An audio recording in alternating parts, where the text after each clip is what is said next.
Hello guys, हम आज अपनी गाड़ी को लेकर निकल गए हुई और क्योंकि हमारी गाड़ी के बेरिंग अगले टायर के दोनों बेरिंग खत्म हो गए थे, तो हम उसको डलवाने के लिए निकल गए बेबी और। तो रास्ते में चलते हैं।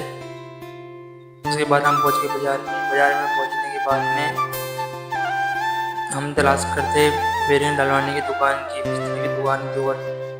उसके बाद में पहुंच गए हम आइसक्रीम स्कूल के पास और स्कूल के बाहर निकल गए। यहाँ पे हमने ताकाजाकी करने के बाद पहुंच गए मिस्त्री दुकान पर।